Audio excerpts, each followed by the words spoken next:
Ir terminando ya, pero a mí me gustaría, porque claro, tenemos un tiempo limitado, me gustaría, antes de que ya le hagamos las últimas preguntas y demás, volver a dar la palabra a alguien del público. No sé si más que una pregunta al invitado, pues si a lo mejor le ha sugerido alguna reflexión o alguna impresión. Mientras se la piensa, yo le voy a hacer una. ¿Qué jugador a ti te ha impactado más de los que has entrenado? Bueno, a mí el que más me ha impactado, más que jugador, ha sido Puskás. Cuando hablan de Ronaldo y hablan de todo esto, yo digo, es que a Puskás no lo conoce nadie. Puskás, cuando vino al Madrid, tenía 30 años y casi sale a promedio de gol por partido en el Madrid. Eso era un portento. A mí me enseñó, él nada más que jugó en primera división. Nada más que jugó en primera división. A los 15 años debutó en Hungría en primera división. Y estar al lado de Pancho era, o sea, decía, bueno, habría para estar un día entero contando anécdotas de él, porque era una bellísima persona y un jugador de fábula. Él decía a los porteros, decía, centrarme. Y si el portero se ponía en el centro de la portería, se ponía un poco bascula este balón, hacía ¡bum! Y le metía así por aquella cuadra. Y si el portero se iba un poco para allá, hacía ¡pa! Por este palo. Las metía donde le daba la gana, o sea, un portento. Hombre, yo, por no citarlo así los famosos, porque yo entrenaba a García Soriano, que era internacional, a Pepe Cristo, porque en esto sube y baja y tal, pues entran a muchos jugadores. A mí, yo siempre he dicho que aquí ha pasado un jugador que si lo hubiera pillado en esta época, hubiera sido internacional, que era Pellegrín. O sea, lo que era capaz, un jugador sin sangre, con poco, pero lo que era capaz de hacer, cuando sacaban de puerta un portero, en pleno partido, pinchar la pelota, una pelota viene de 50 metros, con la derecha y con la izquierda, cómo la protegía y cómo se giraba, sin ser rápido. Porque yo a Pellegrín lo ponía de extremo izquierda para que se metiera al centro y dejara pasillo a Carbonell. Lo que hablábamos de compaginarse unos jugadores con otros. Y yo siempre he dicho que si en aquella época que yo ya jugaba al 4-3-3 zonal, eso que dicen que ahora inventó Guardiola, yo jugaba con el 4-3-3, el medio campo era Ruiz por un lado, Angelín en el centro y Carrillo por el trío del medio campo, y arriba era Monpeán extremo derecha, Joaquín de delantero centro y Pellegrini extremo derecha, que todos por cierto jugaron después en el Murcia, en el acceso a segunda A, fíjate, del Murcia juvenil. Era un jugador que si hubiera pillado en una época zonal, hubiera jugado en esta época en la media punta, con la calidad tremenda que él tenía, hubiera sido un gran jugador, y se quedó en un magnífico jugador de segunda división, pero lo que pasa es que para delantero centro le faltaba envergadura, choque, juego aéreo, porque era para jugar de extremo le faltaba velocidad, y entonces los puestos estaban mucho más definidos que ahora, a pesar de jugar en zona, que yo jugaba en zona en aquella época y el 4-3-3, pero yo creo que hubiera sido un jugador a nivel técnico importante en esta época. ¿Qué entrenadores son los que más te gustan de ahora? ¿Qué entrenadores son los que más te gustan? Hombre, Ancelotti está demostrando que yo a veces he discrepado con algunas cosas en el terreno de juego, pero claro, tampoco yo me siento con el nivel para poder entender, viendo que en plantillas de mucho menos entidad los problemas los tiene siempre cuando deja a determinados jugadores en el banquillo. Eso siempre hay problemas, porque se creen con derecho a pernada, y yo he tenido muchos problemas también con ese aspecto. Sí, porque el fútbol no va el fútbol de eso no va. Lo bien, ¿no?, que es capaz de gestionar la plantilla del Madrid en los momentos complicadillos, que hay unas presiones grandísimas dentro del vestuario, fuera del vestuario, en los medios informativos, que ahora se hacen unos programas donde, vamos, a veces se dan tesis de cada jugada. Yo veo programas donde cada jugada es una tesis doctoral. Sí. Y tiene la habilidad el hombre para hacer eso, y lo ha hecho en otras ligas y en otros clubes. Lo hace muy bien. Después pues, claro, a nivel de segunda, pues siempre hay gente buena, porque también tenemos que entender una cosa. Decimos, los partidos los ganan los jugadores, sí, pero no los ganan los jugadores, pero si tú metes a Di Stéfano en sus buenos tiempos en un equipo de regional, pues no es campeón de Europa. Quiero decir que a los entrenadores casi se les pide eso. Si está en segunda división y dice, no, y el equipo es campeón de segunda, y dice, claro, ves cómo son los jugadores, porque no, es que es un elemento más. Un entrenador es algo más importante que un jugador, porque solamente tenés que hacer las alineaciones, gestionar el vestuario, complementar unos jugadores con otros, estudio del rival y tal, pero evidentemente si una plantilla es muy buena, está muy por encima, toda una plantilla sobre el entrenador. Por lo tanto, si estás enfrentado a los jugadores, pierde el equipo. Por ejemplo, yo veo en el Barcelona un gran problema.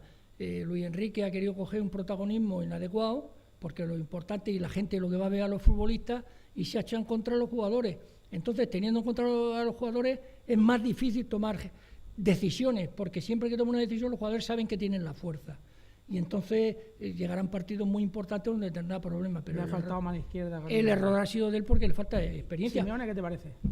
Muy buen entrenador dentro de del equipo que está, del fútbol que hace el Atlético de Madrid, que es el que él quiere que haga el Atlético de Madrid. Y el gran mérito de Simeone es que con muchísimo menos presupuesto y yéndosele jugadores muy importantes, sigue siendo el mismo Atlético de Madrid. Por lo tanto, ahí la mano del entrenador se le está viendo muchísimo. Otra cosa es que después fuera un equipo como el Madrid y el Barcelona, donde ya tuviera que salir la mano izquierda. Entonces ahí podría tener problemas. No lo sabemos, pero desde luego es un magnífico entrenador que de momento le está sacando un rendimiento máximo a todo lo que hace, y desde luego el equipo jugando a la contra, presionando y como motivador número 1. ¿Y qué te pareció lo que hizo Bielsa en Bilbao? El trabajo que hizo. Bueno, yo creo que iba a decir una frase que se suele decir de los argentinos, pero no, prefiero no decirla. Bielsa sabe venderse muy bien. Es un entrenador, a pesar de todo, que todavía sigue haciendo marcaje al hombre en muchas fases, como lo hace el entrenador del Celta, que ha sido su discípulo, Berizzo, y lo veía el otro día en la televisión, que es emparejado.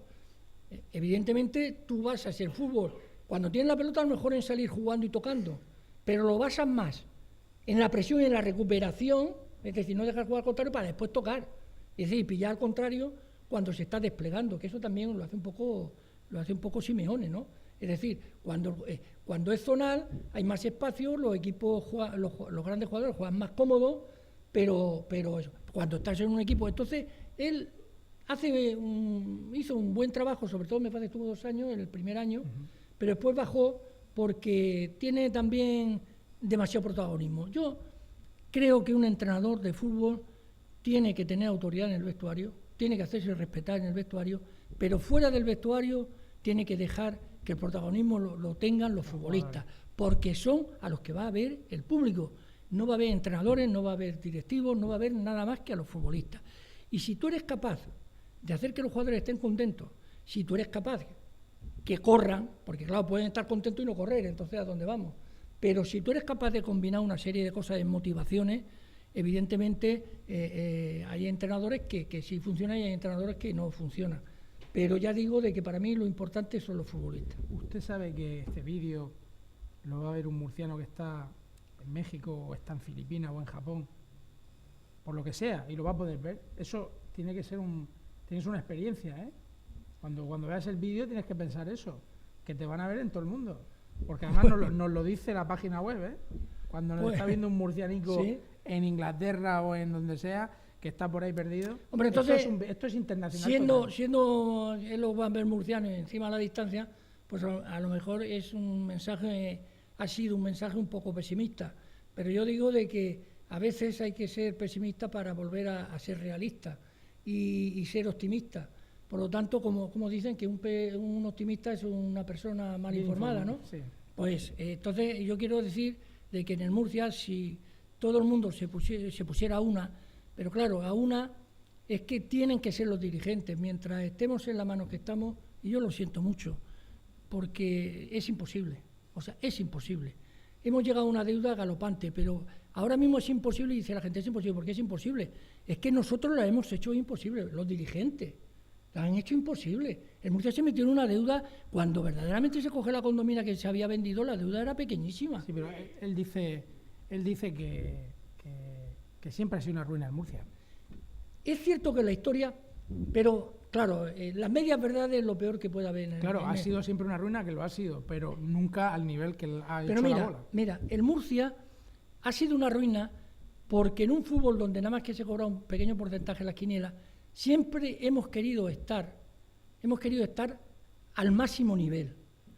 Entonces, o estábamos en primera o estábamos en segunda, siempre luchando a campeón, pero de vez en cuando, como eso implicaba sobrepasar los gastos, no es como ahora, que ahora te metes en el fútbol, haces este negocio paralelo y tienes un dinero para el fútbol. Entonces, el empresario se metía ahí, le costaba el dinero, le costaba a su familia. Entonces, tenía problemas. Y como siempre íbamos un poco por delante, eso daba como consecuencia de que después teníamos un déficit que nadie se hacía cargo y eran las crisis. Pero ¿por qué estábamos por delante? ¿Qué plantillas tenía el Murcia? ¿Con qué plantilla se metía el Murcia en déficit? ¿Se nos ha olvidado aquí la gente que ha pasado? Aquí ha pasado Marsal habiendo sido ya campeón de Europa con el Madrid.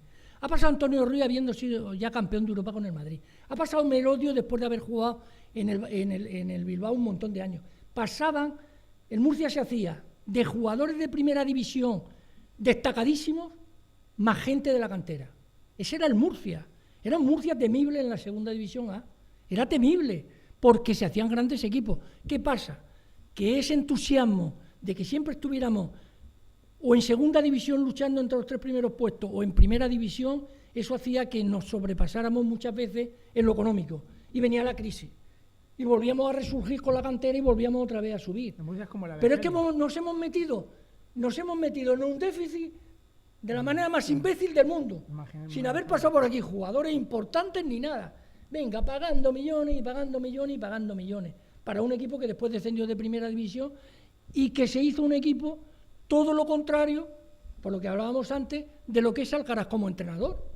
Alcaraz como entrenador es un buen entrenador partiendo de la base de la defensiva, del contraataque, de la presión, de todo esto. Y nos hacemos un equipo con Vallano que no corría para atrás ni 2 metros, el otro que por aquí, el otro por allá. Un equipo inadecuado al fútbol que el Murcia iba a realizar en la división. Bueno, también a Lucas Alcaraz se dejó influir mucho por la prensa, reconocido por él en círculos privados que cuando había un momento en el que el Murcia estaba noveno y estaba sí, yo estoy de acuerdo. Puntos, le dijeron que no fuera, lo que decías tú, que cambiara su ideología futbolística y en enero no sumamos un punto. Claro, pero si yo me acuerdo que yo un partido que además televisaron, que no sé dónde estaba yo entrenador, que empató el Murcia con el Español 0-0 allá en Sarriá. Sí, fue un punto sabroso. Que casi ni nos tiraron. Un partido muy casi bueno. Casi ni nos tiraron. Y se le dieron palos a diestro y diestro. Yo soy amigo de Lucas Alcaraz. Soy amigo de Lucas Alcaraz porque lo conozco. Yo he estado 4 años en Granada. Un entrenador que está en segunda y en primera. Yo lo conozco de que estaba en el final de Granada, en la primera época mía de Granada.